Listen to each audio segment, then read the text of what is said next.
खान साहब आपकी दवाई का वक्त हो गया। ये वही इमरान खान है जो फौज के आला अफसरान को अपने ऊपर होने वाले हमले में नामजद करता रहा और अब खसियानी बिल्ली की तरह खंबा नोच रहा है। लेकिन बहरहाल खान साहब आपने बिल्कुल ठीक सुना है, नए आर्मी चीफ को आपसे बेहतर कौन जान सकता है। उन्होंने आपका फोन सुनने से इनकार किया क्योंकि आप तो लोगों को रियासत मदीना तो सानी फराहम करने आए थे और आपने क्या किया।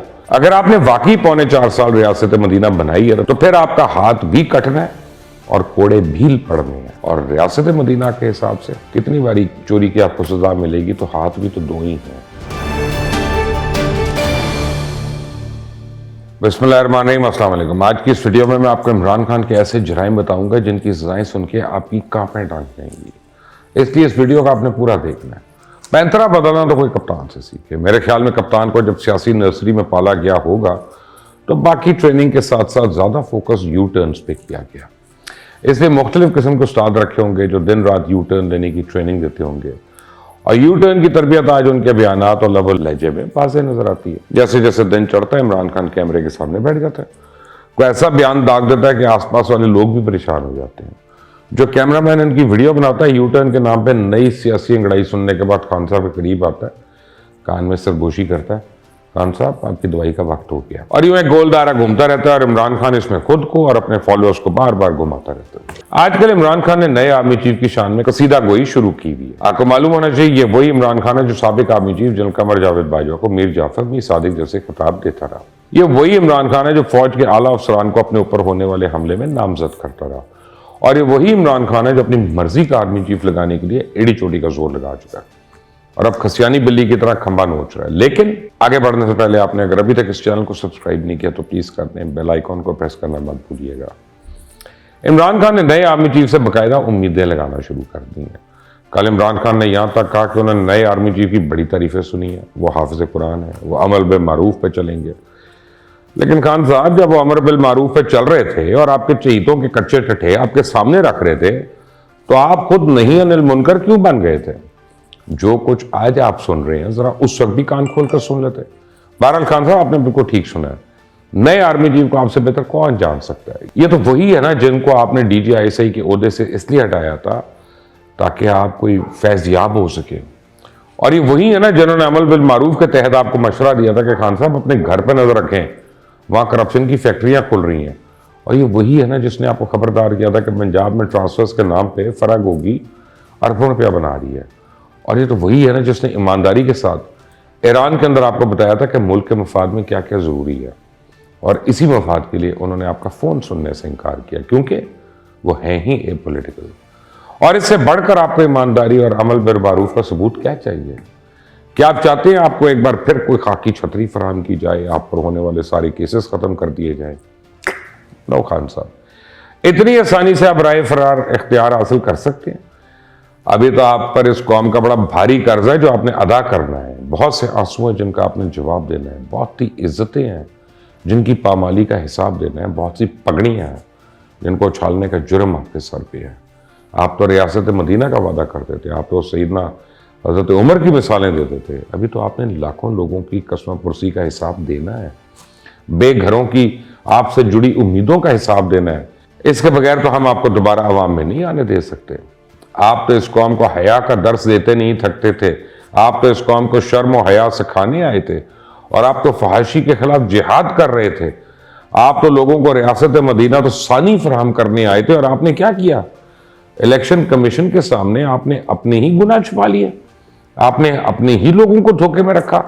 ना तो आपने इलेक्शन कमीशन को सीधा वाइट का बताया और रही अपनी बेटी टेरियान खान तो उसका भी नहीं बताया। ये तो इस कोर्ट में भी साबित शुदा है जिस मगरिब की आप मिसालें देते हैं। अब आप तो अपनी सदाकत और ईमानदारी की मिसालें देते थे, लेकिन अब तो आप सादिक और अमीन नहीं रहे। पाकिस्तान के कानून के मुताबिक आप कौम से झूठ बोलने की सजा आइन के आर्टिकल 62 और 63 के तहत ताहयात नाअहली की सूरत में अब बन रही है। लेकिन रियासत मदीना के कानून के हिसाब की इस तरह बेटी को छुपाने की सजा क्या होगी वो आपको सुनने में भी सकत नहीं, वरना आपकी कांपें टांग जाएंगी। आपने 34 गैर मुल्कियों, 651 कारोबारी इदारों और कंपनी से फंड लिए। आपने 13 नामालूम अकाउंट्स के बारे में बताने से इनकार किया। आपने जब इलेक्शन कमीशन में फॉर्म जमा करवाया तो उसमें भी गलत बयानी से काम लिया। आपने पार्टी अकाउंट्स के बारे में जो जो बयान हल्फी जमा कराया वो झूठा था। फिर आपने झूठ पर झूठ बोला कि मुझे तो इस बारे में पता ही नहीं था। यहां पर भी आप सादिक और अमीन नहीं रहे। इस केस में अगर इलेक्शन एक्ट 2017 के तहत सेक्शन 17 के तहत आपके खिलाफ कार्रवाई हो तो यहां पे भी आप पे तायात ना अहली क्या कहते हैं दीवार पे लिखी हुई है। लेकिन आप कौम को बताएं ना कि रियासत मदीना में झूठ की सजा होती क्या है। आपने तो कौम की अमानत और मुल्क के वकार को भी नहीं छोड़ा। जितने जितने तोहफे तोशा खाना में आए आपने औने पौने दामों बेचे और अपनी गाड़ी चलाई। अरबों रुपए की घड़ियां करोड़ों में बेच दी। टैक्स से बचने के लिए आपने कौम से असासे छुपाए। टैक्स गोशवारों में भी आपने इलेक्शन कमीशन से झूठ बोला। कीमती घड़ियां आपने कौड़ियों के दामों बेचकर उस पर डिटाई से कायम रहे। इलेक्शन कमीशन के कानून के तहत तो यहां ताहयात ना अहली बनती है। लेकिन आप बताएं ना रियासत मदीना में घड़ी चोर की सजा क्या है। इस रियासत मदीना में जहां पहने हुए कपड़े का भी अमीर उल मोमिनीन से सवाल होता था और जिसकी मिसालें देते आप नहीं थकते थे। अगर आपने वाकई 4.25 साल रियासत मदीना बनाई है तो फिर आपका हाथ भी कटना है और कोड़े भी पड़ने हैं।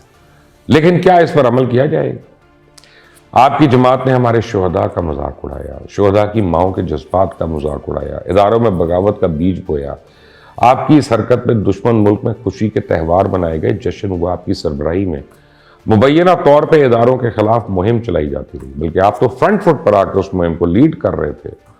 जलसों में नारे लगवाते रहे, सोशल मीडिया पर जारी तूफान बदतमीजी की निगरानी करते रहे और फिर अपने इन्हीं कीबोर्ड वॉरियर्स के तारीफों के पुल बांधते रहे। पाकिस्तान के कानून के तहत तो इस पे 7 साल कैद सजा बनती है। आप बताइए रियासत मदीना में अगर कुछ सालार के खिलाफ बगावत करे तो उसकी सजा क्या होगी। आपने चेयरमैन नैब को ब्लैकमेल किया। ब्लैकमेल करने के लिए आपने खातून की इज्जत को इस्तेमाल किया, फिर उस खातून को मुबैना तौर पर वज़ीर आज़म हाउस के अंदर जदकूब किया। आपने मुखालफिन के खिलाफ ऐसी जाली केसेस बनवाए जिनका जवाज नहीं बनता था। फिर उन्हें कई महीने बगैर किसी वजह के रिमांड में रखा।